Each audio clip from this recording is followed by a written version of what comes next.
ನರೇಂದ್ರ ಮೋದಿಗೆ ಎಚ್ಚರಿಕೆ ಕೊಡ್ತಾ ಸಂಘ ಪರಿವಾರ. ಬಿಜೆಪಿ ವಿರುದ್ಧ ಚಾಟಿ ಬೀಸಿದ ಆರ್ಎಸ್ಎಸ್ ಮುಖ್ಯಸ್ಥ. ಬಿಜೆಪಿಗೆ ಅಧಿಕಾರದ ಅಹಂಕಾರ ಹೆಚ್ಚಾಗಿದೆ ಅಂದಿದ್ದಾರೆ ಮೋಹನ್ ಭಾಗವತ್. ಆರ್ಎಸ್ಎಸ್ನ ಮುಖ್ಯಸ್ಥರು ಬರೀ ಸೋಷಿಯಲ್ ಮೀಡಿಯಾದಲ್ಲಿ ಕೆಲಸ ಮಾಡಿದರೆ ಆಗಲ್ಲ. ಜನರ ವಿಶ್ವಾಸ ಗಳಿಸಬೇಕು ಅಂದ್ರೆ ಜನರ ಮಧ್ಯೆ ಇರಬೇಕು, ರಸ್ತೆ ತಿರುಗಾಡಬೇಕು. ಆಗ ಮಾತ್ರ ಸಮಸ್ಯೆ ಬಗ್ಗೆ ಗೊತ್ತಾಗುತ್ತೆ. ಕೆಲವರು ಬರೀ ಮೋದಿ ಅಂತ ಹೇಳಿದ್ರೆ ಹೊರತು ಕೆಲಸ ಮಾಡಲಿಲ್ಲ. ಬಿಜೆಪಿಗರು ಕಾರ್ಯಕರ್ತರನ್ನ ಮರೆತು ಸೆಲ್ಫಿಗೆ ಜೋತು ಬಿದ್ರು. ಸೆಲ್ಫಿ ಪ್ರಿಯರನ್ನ ಮೆರೆಸಿದ್ದಕ್ಕೆ ಇವತ್ತು ಬಿಜೆಪಿಗೆ ಈ ಸ್ಥಿತಿ ಬಂದಿದೆ. ಅಧಿಕಾರದ ಮದದಲ್ಲಿ ಜನರ ಧ್ವನಿ ಕೇಳಿಸಿಕೊಳ್ಳಲು ಬಿಜೆಪಿ ವಿಫಲವಾಯಿತು.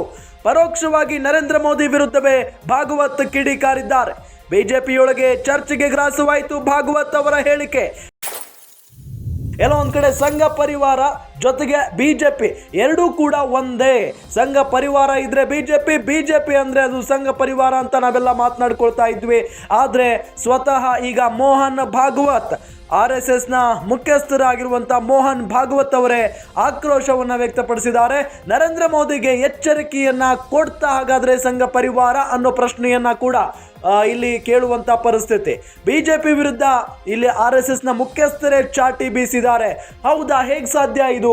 ಎಲ್ಲೋ ಒಂದ್ ಕಡೆ RSS ಯಾವಾಗ್ಲೂ ಕೂಡ ಮೋದಿ ಬೆಂಬಲಕ್ಕೆ ನಿಲ್ಲುತ್ತೆ, ಮೋದಿ ಏನ್ ಮಾಡಿದ್ರು ಕೂಡ ಸೈ ಎನ್ನುತ್ತೆ, ಜೈ ಎನ್ನುತ್ತೆ ಅಂತ ಬಹಳಷ್ಟು ಚರ್ಚೆ ಆಗ್ತಾ ಇತ್ತು. ಸ್ವತಃ RSS ಮುಖ್ಯಸ್ಥರೇ ಹೇಳ್ತಾ ಇದ್ದಾರೆ, ಈಗ ಬರೀ ಸೋಷಿಯಲ್ ಮೀಡಿಯಾದಲ್ಲಿ ಕೆಲಸ ಮಾಡಿದ್ರೆ ಆಗಲ್ಲಪ್ಪ, ಜನರ ವಿಶ್ವಾಸ ಗಳಿಸಬೇಕು ಅಂದ್ರೆ ಜನರ ಮಧ್ಯೆ ಇರಬೇಕು, ರಸ್ತೆ ತಿರುಗಾಡಬೇಕು. ಆಗ ಮಾತ್ರ ಸಮಸ್ಯೆ ಬಗ್ಗೆ ಗೊತ್ತಾಗುತ್ತೆ. ಕೆಲವರು ಮೋದಿ ಅಂತ ಹೇಳಿದ್ರೆ ಹೊರತು ಕೆಲಸ ಮಾಡಲೇ ಇಲ್ಲ. ಬಿಜೆಪಿಗರು ಕಾರ್ಯಕರ್ತರನ್ನ ಮರೆತು ಸೆಲ್ಫಿಗೆ ಜೋತ್ ಬಿದ್ರು. ಸೆಲ್ಫಿ ಪ್ರಿಯರನ್ನ ಮೆರೆಸಿದ್ದಕ್ಕೆ ಇವತ್ತು ಬಿಜೆಪಿಗೆ ಈ ಸ್ಥಿತಿ ಬಂದಿದೆ.